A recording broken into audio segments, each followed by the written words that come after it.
Hi there, Lindsay here, the Frugal Crafter. Today I want to talk about a topic that I think a lot of us have experienced now and then in our crafty endeavors, and shed a little light on why it's okay if you're experiencing it and what to do. Or my advice anyway. You can do whatever you want because it's a free country. It's your life. You live your life. Anyway, we're going to talk about falling out of love with your hobby. We will go through a lot of hobbies in our life. If you think back of things you used to enjoy, you probably are not doing every hobby today that you've always had. Maybe you got into woodworking for a while, or toll painting, or quilting, or knitting, and you did it for a couple of years, you really enjoyed it, and then it just kind of fell to the wayside. And that's fine. I think that's a pretty natural thing to happen. But I think we also can have a lot of guilt when that happens. I remember when scrapbooking was really big, and it kind of hit at the right time for me. I was already a stamper, I was already a painter, so I had a lot of supplies from those endeavors. So when scrapbooking came along, it was the same time I guess I'd gotten popular a couple of years before I had my first child. So it was just kind of like everybody was doing it. There was such a great community of scrapbookers I could go to. There were stores that were like, in my small area of Bangor, Maine, there were 4 scrapbooking stores nearby. And then if I wanted to branch out to like Bucksport or Ellsworth, there were more. So I mean, there were scrapbook stores everywhere. So there was a lot of inspiration. There were a lot of crops. There were a lot of events you could go to. There were a lot of classes you could take. There was a lot of people that also did it, so you could get together with friends. There was a wonderful community of supportive women. And at that time, having my first child, I really craved that, and it was wonderful, and I was really into scrapbooking, and I scrapbooked as like I would scrapbook events that happened that day, and then when I got pregnant with twins, I pre-scrapbooked their baby books because I knew like how much time I like to put on a page, and that I wouldn't have that kind of time when I had 2 babies because I just realized how all-consuming one baby was, and my kids were very close in age; they're less than 2 years apart. So I had all that done so that when I did have time, I could just paste down the photos in my pre-made pages and journal down on the calendar pages so I wouldn't forget everything that happened. And then I would still go to that like a weekly crop, and it was my kind of escape. It was an escape. It was a time to see other adults and just kind of relax and enjoy a hobby. And then I noticed, like, as the crops became fewer and far between, and then there was no local crops to go to, I lost interest in the hobby. The hobby, the need that hobby filled was one of creativity, yes, but it was also the community, and it was also practicality. You have a lot of photos when your kids are little, and it's kind of like your I don't say your job, but it's kind of, if these stories are going to be documented, you're going to be the one that has to do it. The parent kind of has to do that because the kids are too young to write it or to remember it. So if you want to have those stories told, then a parent really has to, or a grandparent has to document those. So it had a practical aspect, it had a creative aspect, and it had the community aspect that I really craved. And then when the last crop that I went to stopped meeting, it was probably like 4 years ago or so, I kind of stopped scrapbooking. I did a few pages, but, and also my kids are getting older. I'm not, they're not as cute anymore. No, just kidding. Just kidding. But you're not taking so many pictures of them. Most of their pictures they're posting on their social media. It's just not as many photos as when they were little. And, every event, every like Easter outfit, every Halloween costume, all of that. Just not as many of those occasions that you'd want to scrapbook. Or they get kind of repetitive year after year. And it's like, okay, I've already told that story. I don't need to tell it again. So now I pretty much only scrapbook in December when I'm making my mother's scrapbook calendar. I might do a couple pages for myself, but honestly, I've just sticking the photos in an album. Printing them and sticking on the album is about as much as I feel like doing now. I mean, that's the important part. The photos are the important part. I have other hobbies that I enjoy, other creative endeavors and passions and pursuits that I like to enjoy that I would rather spend my time on than decorating photos. And if you still love scrapbooking, that's great. I think that's wonderful. And I hope there is a community for you. But I fell out of that. I fell out of love with that hobby, and that's totally fine. Knitting was the same way. Knitting, I found that I spent a lot of time, when I was pregnant with my son, I picked up knitting and crochet because I had a very hard time just sitting still, so that gave me something to do when I sat still. It was something I could do instead of like snacking while I was watching TV. And it was learning something new. So I love learning new things, and it just kind of like, you know, made my brain happy to be growing and learning new things. And then when the kids were, you know, when you have babies, you can pick up something, you can pick up your knitting and knit for, you know, the 10 minutes they're sleeping. You can make use of those little scraps of time when you're knitting something. So it's perfect for that season of life. And then when they were a little bit older and doing sports, and I'd be spending all of Saturday in a gymnasium while they played or practiced, because, you know, I'm not going to leave my kids, I'm not going to drop them off at practice at a young age and just leave them there, because I'm a very paranoid mother. I would be sitting in the stands and I would just knit. And at that time I was, you know, just staying home with my kids. I did have my blog, and I was just starting to do my YouTube channel, so I wasn't really making a lot of money. I would knit hats and scarves and mittens and things like that for gifts for Christmas and things like that. So it had a practical purpose. Now it's like I have enough hats. I only have one head. You know, I really don't need to, you know, knit a bunch of things. The garments that I like to wear are made with finer yarn. Like this sweater is made with it's smaller than a worsted weight. It's like a sport weight yarn. I'm not knitting with sport weight yarn. It takes too long. I find it tedious and I don't enjoy it. So I'm not doing it anymore. Now, I've pretty much put that hobby to bed. However, every once in a while, I still like to crochet a poncho, or I feel like doing it. So I save my knitting needles, since they're the biggest investment. Mostly my Denise interchangeable needles and hooks, crochet hooks. Those are definitely never going. I'm always going to keep those, but I have kept my crochet hooks and my knitting needles because my daughters like to knit and crochet, and they can borrow whatever they want. But yeah, it's like I've pretty much put that hobby to bed, and you know, I've pretty much saved just the best quality yarn for the girls to grab if they want to, or if I do get a hankering to knit or crochet something, then I can do it. But I've kind of let it go. And if you're worried about the investment that you made, you can keep the pricier supplies in case you ever feel like doing that again. Like for instance, if you were really into jewelry making, well, all those pliers and tools can add up. All the little findings can add up, and they don't take up a ton of space. So hanging on to that in a tote up in the attic or someplace they're not going to get rusty, it's fine. My daughter Lila is really into jewelry making, so that was easy. She's just taken it all over, and that's fine. I, you know, still store some over there, some of the beads and stuff, but you know, she uses it. And that's wonderful. So I didn't even have to get rid of it. But if you know somebody also getting into the hobby and you're sure you're never going to want to pick it up again, you can always gift it to them or even sell it off. To a beginner. I mean, how wonderful would that be to be a beginner and be able to buy a stash like that? I find though with pliers and tools like that I use for jewelry making, they're very handy in other projects that I might be doing. Like I might be using the jump rings in a altered art piece or a mixed media piece or a card or something like that. So having those tools and those findings are really handy for that. So if you do another hobby, you can try to incorporate the supplies from your old hobby into your new hobby. Now, something that I want to bring up that is a little bit dark is that sometimes we stop doing the hobby, but we don't stop shopping for the hobby. So we still buy as if we truly do this hobby every day, but it's been a long time since you made a scrapbook page, made a card, made a necklace, knitted a sweater, but you're still picking up yarn, or you're still picking up pattern paper, or you're still picking up paint or brushes or whatever it is. I feel sometimes like we can be almost like ghosts walking through our past lives or our fantasy lives, or we're shopping for our fantasy selves and not for our reality selves. So if you find yourself, you know, going to the craft store every week and grabbing a new pad of paper or a new stamp set or something like that, and you haven't actually made a card or used any of your paper crafting supplies in 6 months, you might just want to think about that. I mean, if it's some gorgeous stamp set you're sure you're going to use, I'm not going to tell you what to do. You've got to do what's right for you. But ask yourself if you really enjoy that hobby anymore.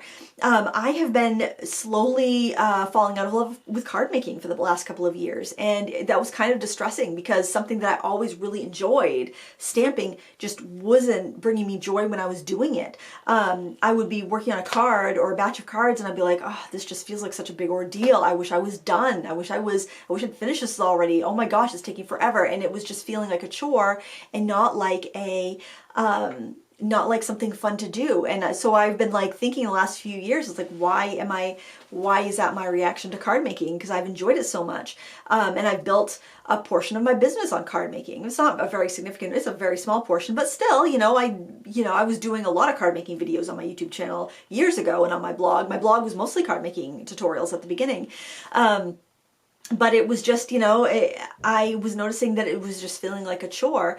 And, for quite a while, I was taking sponsorships from like stamp stores, and they were paying me to make videos with their products. And I was finding that was my motivation. It's like, well, maybe this isn't so much of a hobby anymore if my motivation for making these cards is because I'm hired to make these cards. And there's nothing wrong about it. I did enjoy it. It's not like I was doing people's taxes or digging dishes or, I don't know, other jobs, other real people jobs that are difficult and unenjoyable. Well, I guess some people probably enjoy math and things like that. But, for me, it'd be like, oh my word, doing people's taxes, that would be a horrible job. Yeah, like I couldn't do that. That would be awful. Making cards is easy. But I was like, really, like, I got to the point where it's like, I don't even know what I like anymore. I don't know if I like this stamp. I don't know if I like this process. I don't know if I was like seriously upset. I was talking to a friend of mine. I'm like, I don't even know what I like anymore. I'm just doing it because I've always done it. And, I sit down to create and I wasn't getting that spark of joy, that, creative release that I usually felt. It was feeling like, oh my word, I have to get up and I have to go find a color, like literally walk across the room and get a different ink pad. And it just felt like such a chore that I didn't want to do. And, I had to kind of realize that, maybe I don't like this hobby anymore. Now it's funny because I was playing around with some watercolors and I made this little background and I was like, oh, that would be so cute on a card. I'm going to do this, I'm going to do that. And I'm like, okay, I need to take jump on those moments where I feel that burst of inspiration and make one card, not make a batch of cards, because I think that's part of what is kind of dragging me down and why I wasn't enjoying it, because I was making it into a big ordeal, but definitely also accepting the fact that I'm not as into it as I used to be. I used to just I'd love to go to the stamp shows and see all the things and find the new and unique and unusual stuff. And then, I think the last time I went to a stamp show, I was definitely feeling a little bit like, oh, I've seen all this, or I'm ready to go home. You know what I mean? Just kind of falling out of love with that particular hobby. And it's okay. And I think the last time, I don't think I bought stamps or anything for like specifically for card making in over a year. Maybe it was last year. And I think it was probably about a year ago. And they were they were a great deal. They were on sale and they were really inexpensive. I think they were like about $4 or between $4 and $6 a set. And I couldn't resist. But it's like I've used them once.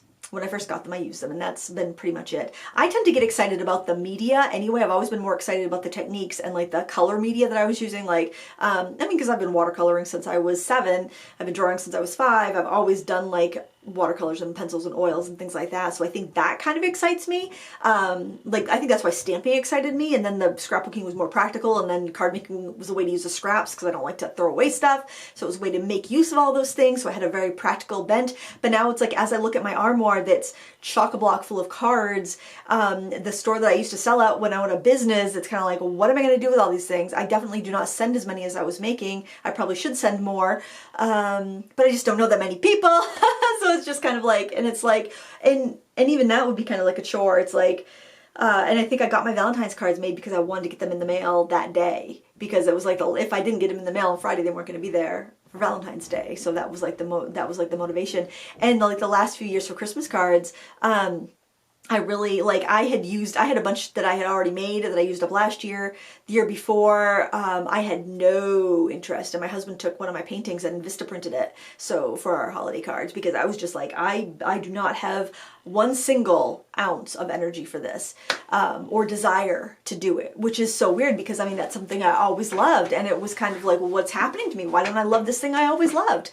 And I was feeling like, and I was just really questioning everything. And I was like, and I was worried that I was depressed. I'm like, am I depressed? Am I losing interest in everything, or just this one thing? And I think that's something you also have to consider. If you're losing interest in all of your hobbies and all the things you enjoyed, that's probably not something to do with a hobby. That might be something that you need to investigate further, maybe talk to somebody about, a professional, not listening to a YouTube video from somebody who clearly has no training and no expertise in that. I can't talk to that. I have no expertise in that.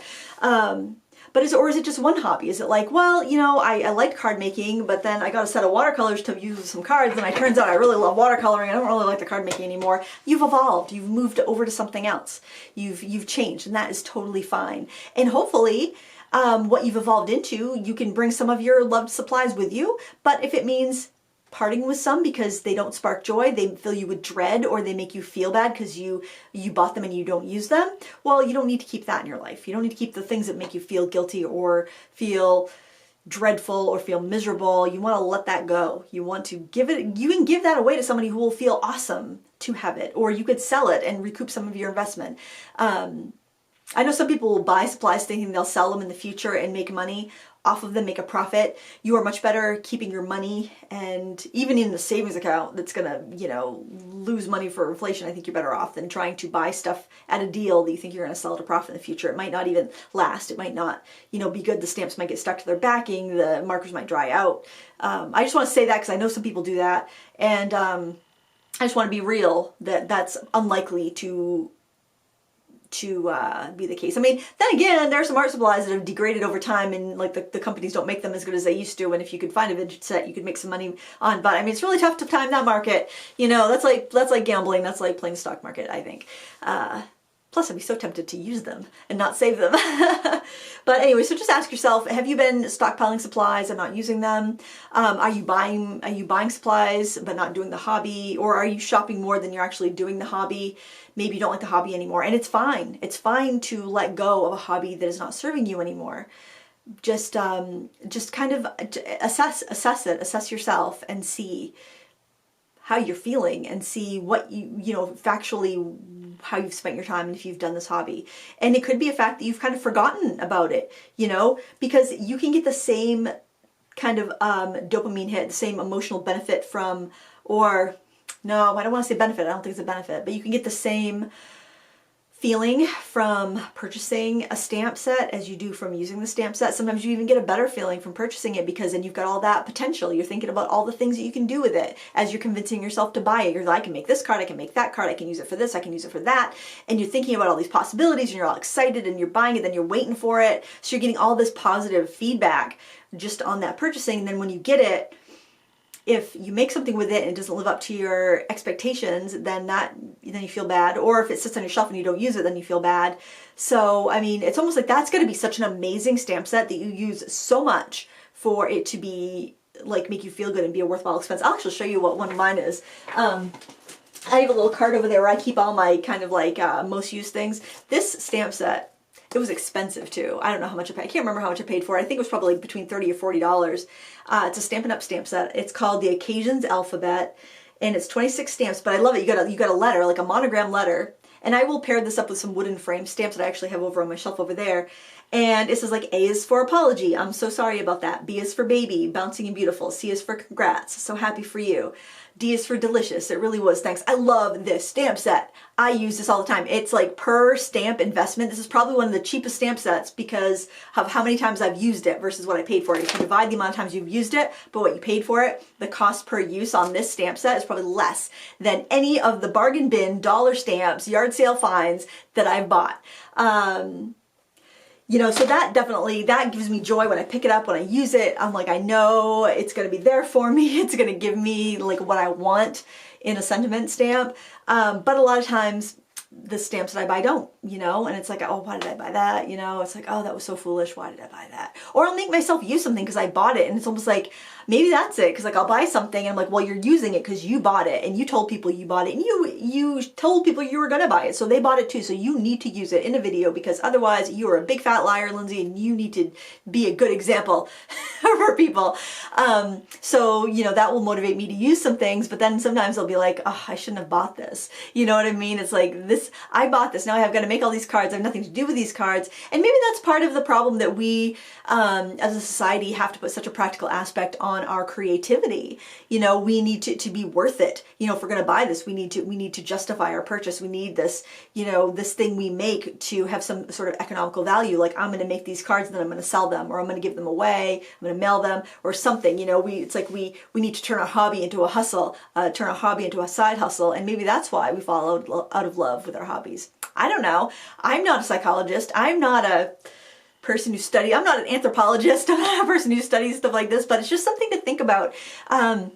Definitely if you're hanging on to supplies that you don't use, or you're buying supplies that you don't use, or you're buying supplies for a version of you that is no longer here.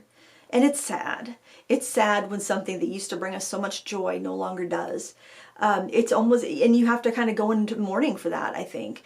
But if it doesn't serve you anymore, if you don't enjoy it, and you're still enjoying other things, so it's not like you're just not enjoying anything, and you know, you've got deeper issues than not liking a hobby anymore, I think it's important to identify those things and let them go, or maybe even just see if you can salvage anything. I think a lot of the card making I've done in the last 3 years has been trying to recapture that spark. And no, it is also normal that as you advance your skill, that you're going to go longer periods of plateauing and longer periods before you make a breakthrough, or you make an increase in your skills, or you feel like you're improving. For instance, if you think about when you're a beginner, everything is new and exciting, and every time you sit down to paint or craft, you're learning something new, and you're getting all these rewards, you're getting all these dopamine hits when you're working, and you don't even know how much you don't know. That's why, like, beginners tend to assess their skills much higher than more advanced people in a hobby or or some sort of task. Advanced people assess their skills lower because they know how much they don't know, where beginners don't know how much they don't know. You know, do you know how much you know, or how much you don't know? But everything's exciting, and you're making big jumps in skill level every time you sit down to work. But then the longer you work at that art or that hobby, that craft, that art, you go longer and longer. The steps get further and further apart. So like when you're beginning, you have all these steps really close together. You make an improvement, you make progress every time you go to work on that project. Then as you get more advanced, the steps get higher and further apart. And then you plateau for a while, and you have to, like, sometimes you even dip, and you even seem to feel like you're going down in skill as you're trying to learn more things, and you're trying something new, so you're kind of like your skill level is kind of falling, and then you're mastering it and going back up. So kind of keeping your energy up during those dips. So that's something it also could be. That would be more if, like, you are constantly crafting, or you're constantly working in the art media and you don't feel like you're getting better. You could just be in a dip, and you just got to ride it out. You just got to keep on working until you get beyond that dip. But that's if you're actively involved in your hobby still. If you haven't been actively involved in your hobby, and it kind of like, you don't even want to go into your craft area, you don't even want to pull your supplies out, it just seems like too much work, you might not like your hobby anymore. And it's okay. It's okay. We are not the same people we were 10 years ago. We're not the same people we were in high school. You know, if you like to cross stitch in high school, but you don't now, that's fine. Even if you have 100 skeins of embroidery floss in your drawer, it's okay to give it away if you don't want to use it anymore. You do not, maybe you bought something for a hobby, you went too wild and you bought way more before you realized you didn't like it. Okay, you made a mistake.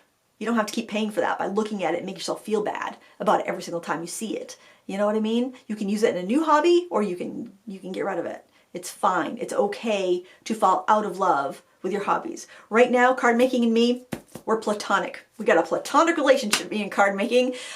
Still in love with watercolor. I've always been in love with watercolor. I've always been in love with mixed media. Maybe you have one true hobby love and the other ones are flings that come and go. Something to think about.